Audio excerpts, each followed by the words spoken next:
We are going to kick off a new series today called Trust.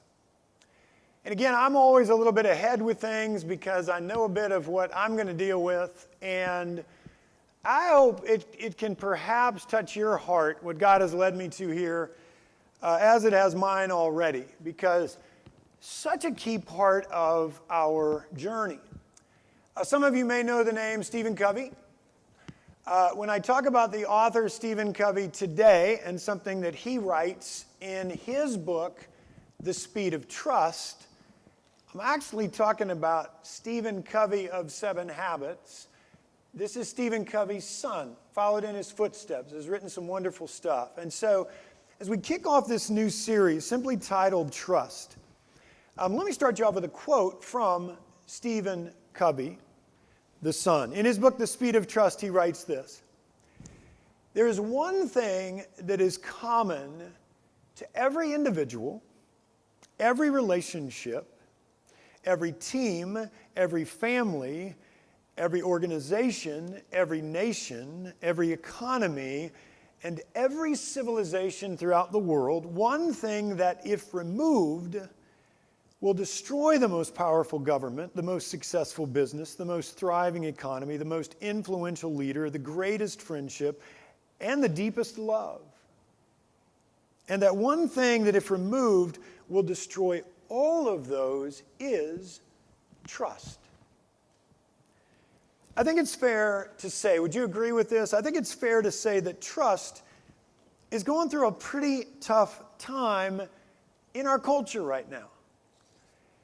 A recent Harris poll found that, thinking of this country, people in the United States, 27% of people trust the government, 22% of people trust the media, 12% of people say they trust big companies, and only 8% of the people who were polled said that they trust either political party completely.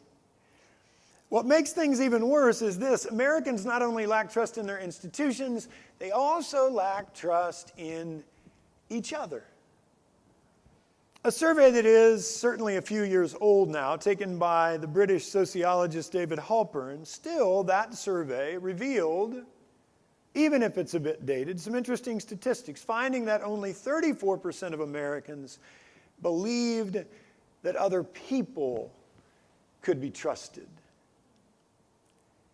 Today we kick off a new series on trust. And while next week we're going to talk about how we can and should extend trust to others, while in 3 weeks, week 3, May 20th, we're going to talk about how we can repair trust when trust is broken in one or more relationships. While that's where we're headed, today we want to focus right here on what we might call the first building block of trust. And that is this: knowing that we can't truly extend trust to others unless we are trustworthy ourselves. Knowing that, what we want to focus on today is this: how do we build trust in the first place?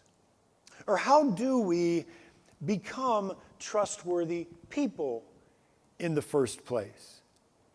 Today, the big things I want us to focus on in order to better understand that, the really big things I want us to focus on today are threefold, and we might call them what and why and how. What and why and how. And so initially, here's the what that we start with.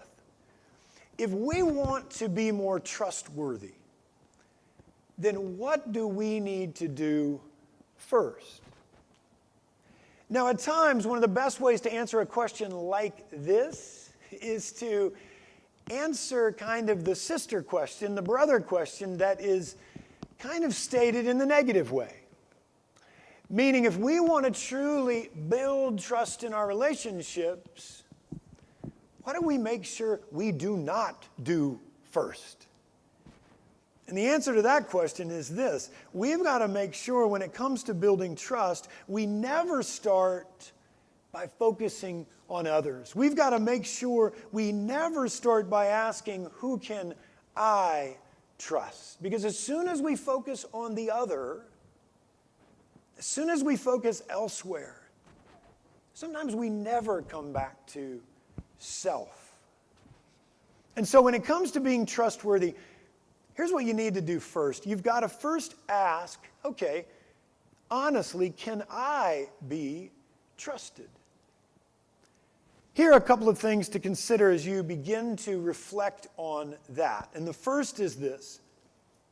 In your life right now, what are some things that perhaps you're doing? And for a lot of us, we'll say, hadn't thought about that, that is there, and I shouldn't be doing that. What are some things that you're currently doing that possibly are undermining trust in some of your relationships? Or what are some things you're doing that perhaps undermine the trust that you really want people to have in you? For example, when you say you're going to do something, and man, this is something that I struggle with. I can make excuses in the breadth of my schedule, and some of that's not an excuse, it's a reality. In the breadth of all of it that I'm doing each week, I could have said to some of you, hey, I'll give you a call on Tuesday, and on Friday you call me back and say, thought you were going to give me a call on Tuesday. And let me tell you, that's the best possible solution. Don't call your friend and say, Rob didn't call me. Call me back, right? But I know that oftentimes, man, when we say, this is what I'm going to do, we tell a friend, a spouse, a child, a coworker that we're going to do something, and then we don't do that. I think we all realize that can erode trust, can't it? Or when we stretch the truth in a story just a bit so that no matter what really happened, we look really good, right, in our retelling. When we do that from time to time, erode trust. So first key here with this first thought, and you can think of other things. When you think, what am I doing perhaps? You'll be able to think of other things. But a first question we've got to ask is simply this. Can others really trust me? And if not, what are some things I might be doing that are undermining trust in a relationship or two? What am I willing to do about that? Now, here's the good news. The flip side, this is more fun. The flip side is just as important. Catch yourself also doing the right things, okay? There are some things in your life that you're doing right now that build trust. You don't think of them that way, but they're there. And as we stop for a moment, you're saying, oh yeah, when I make a promise and I keep it, and I'm good at that, oh gosh, that builds trust. When I make sure that telling a story, I don't worry about if the facts make me look not so good. When we're just open and honest and live that way. And y'all are doing that in many ways. That builds trust. So how can you look at that as well and say, man, I want to keep doing certain things. I want to be even more intentional about doing those things because they make me more trustworthy. A number of years ago, in the third round of a major tennis tournament, Andy Roddick, who was highly ranked at the time, in a match he was playing against a player from Spain, at match point for him, the opponent's serve was called out, the crowd cheered, his opponent approached the net to congratulate him, but instead of kind of reveling in the crowd's cheering, instead of going to shake the hand of his opponent, here's what Andy was doing. He was pointing to a spot on the court where the opponent's serve had hit. And where it hit was in play, not out of play as it had been called. And what was the result of him doing that? The point was replayed, and in the end, don't you just love a happy ending? In the end, he lost the match, right? Some would say, absolutely in our culture today, some would say, pretty stupid thing to do, you had it. Others instead would definitely say, now that's how you build trust. In order to become a more trustworthy person, first we've got to have the courage and the foresight and the willingness to ask ourselves deep within, where am I honestly? when it comes to trust right now in my relationships, do people trust me? But then once we've focused there, once we've struggled with that, once we've been honest about that, and that may take us a while as we journey into this series, just that. But once we've then done that, now we need to turn our attention to what we're calling today the why. And here's what the why sounds like. If indeed, when it comes to trust, I do have some things I need to work on, why should I work on those things? This is going to take some work, right? Why should I do this? If I know I'm not as trustworthy as I would like to be, why should fixing that be important? Why should it be a priority? When it comes to the second thought today, the why, here's what our answer will always boil down to. Guys, God has certain things He wants us to do in this life, every single one of us. And how trustworthy we are greatly impacts our ability to do those things well, to serve Him. In other words, always embrace the work of building trust first and foremost, because the more others trust you, then the more God is able to use you for good. Make sense? When Moses was told to choose some leaders to help him deal with the many complaints that were coming from God's people at that time, when he began to do that, this is what his father-in-law told him. This is what his father-in-law told him to look for when he was choosing people to fill those positions. Here's Exodus 18:21. Select capable men from all the people, men who fear God, trustworthy men who hate dishonest gain, and appoint them as officials over thousands, hundreds, fifties, and tens. And so yes, he was to look for those who were capable as leaders, but he was also to look for people who exuded this character trait. They were trustworthy, and people knew that. Or when Nehemiah was looking for people who would be responsible for managing, for distributing the resources that were to be found in their newly restored kingdom. And managing and distributing resources was a task for them that had been and can always be greatly abused. That's why Nehemiah was looking for some new leaders.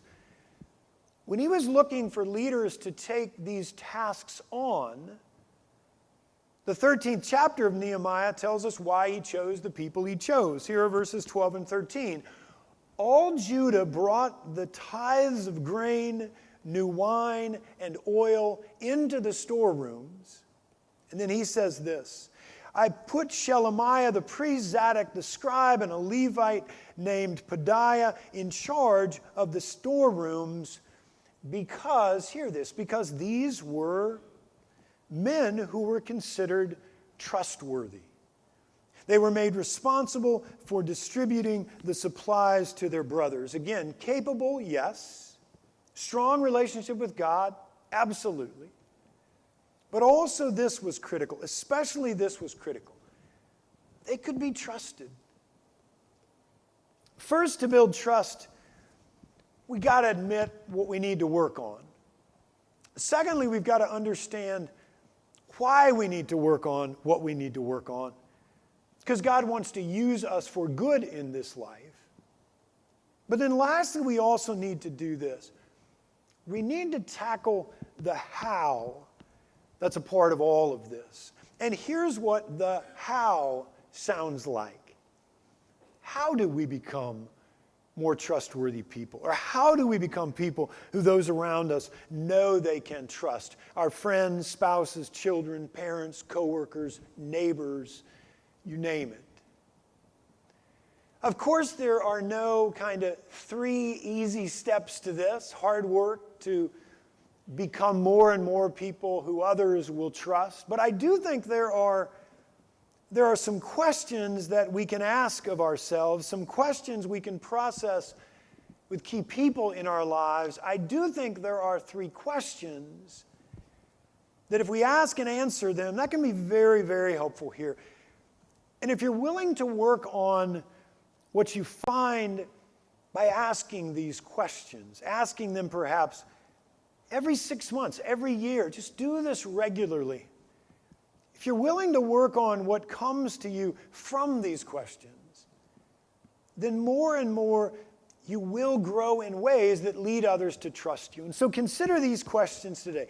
Critical questions I challenge you to think about regularly in your life. And I'm sorry I don't have an insert. We don't have them up on the screens. Try to just process these, get them down on your bulletin somewhere if you would. First question, so critical. Are you living an integrated life? Are you living an integrated life? In other words, do you refuse to live a compartmentalized life? And here's what that means and why it's so important. Trustworthy people refuse to say, here's who I am when I'm in my sacred compartment. I'm with God, I'm at church, all of that. They refuse to say, here's who I am when I'm in my sacred compartment, but then here's who I am when I'm in my secular compartment, when I'm in my secular life. They refuse to say I'm going to be one thing here, one thing in another situation, because they're striving for an integrated life. Or those who are trustworthy refuse to say, here's who I am when I'm in the public eye. But boy, when no one is watching, my wife, my husband, my boss, my kids, when no one's watching, I'm a very, very different person. They'll never say that because they're striving to live an integrated life. First key question we've always got to ask when it comes to how can I be more trustworthy? Question we've got to ask regularly is this: is my life integrated? And we're the only ones who can answer that. Because a lot of this, we can be good at acting like we live an integrated life. But for you to go deep within and say, is my life integrated? Because if it is, or if you'll work at making it that way, then people trusting you will just naturally happen more and more. You live an integrated life, you'll grow in trustworthiness. Here's our second question. Do the people around you believe that you have their best interest in mind? Important question. Man, we can be honest with ourselves, can't we? Do the people around you believe that you have their best interest in mind? And they believe that because you do, and it shows. But a great question. And we're not going to be perfect in this, but for us to be honest and say, oh gosh, here's something I've got to pay more attention to. Isn't it interesting? Two people can do the exact same thing for someone, and yet the motives of one can be questioned and thought to be self-serving, while the motives of the other are completely trusted. And that often is the case for this reason. Because only one of those people truly has the best interest of others in mind, and people sense that. Tim Hansel writes this: one day while my son Zach and I were out in the country climbing around on some rocky ground, and gosh, this brings back some memories for me when my guys were younger. He says, when we were out in the country climbing around on some rocky ground, I heard a voice from above yell, "Hey Dad, catch me."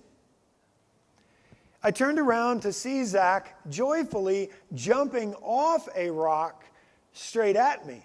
I love it how the mom's eyebrows went up and the dads are like, yeah, yep. He had jumped and then he yelled, "Hey Dad." I became an instant circus act as I caught him, and then we both fell to the ground. For a moment after I caught him, I could hardly talk. And then when I found my voice again, I gasped in exasperation. "Zach, can you give me one good reason why you did that?" He responded with remarkable calmness, "Sure, I did that because you're my dad." Tim concludes his whole assurance was based in the fact that his father was trustworthy. Now, there is here a question within the larger question. And I think it's important for us to pay attention to this. Guys, if the question is, do people think I'm focused on what is best for them? Then the smaller question we find within that is this: how can I know that for sure? And I hope that this answer is an obvious one for you. Because here's how you can know that for sure. Ask them, and then listen really, really well as they answer. Because no matter what their answer is, your being willing to listen well, that begins to lay the groundwork for you having their best interest in mind. And I promise you, they'll sense that. They'll notice that. They'll appreciate that. And that will begin to build in that relationship more trust than is there to begin with. And then here's our last question. Do you do what you do to the very best of your abilities? And why is that an important question related to trust? Because when we do what we do in this life sort of halfway, that too can erode the trust that others have in us. Because it makes them wonder, can they truly count on us? Today we kick off a new series, a series we're calling simply Trust. And as we do so, we start with our focus clearly on this initially. What does it take for us to be trustworthy? And so again, as we close, here are 3 questions that I hope you'll take with you, that I hope you will keep ever before you. I probably should put them in an email I send this afternoon. But track these not just now, this week, but just put them where you can find them on a regular basis. 1, are you living an integrated life, honestly? 2, do the people around you believe that you have their best interest in mind? And then 3, do you do what you do to the very best of your ability? This time before I pray, I wonder if the praise band could go back up on stage and at least do a verse and a chorus of Holy is the Lord. Are y'all here? I'm looking for your fearless leader. He might be important. I'm going to have a prayer as you guys are heading up. Let's go to God in prayer. Holy God, we love you so much.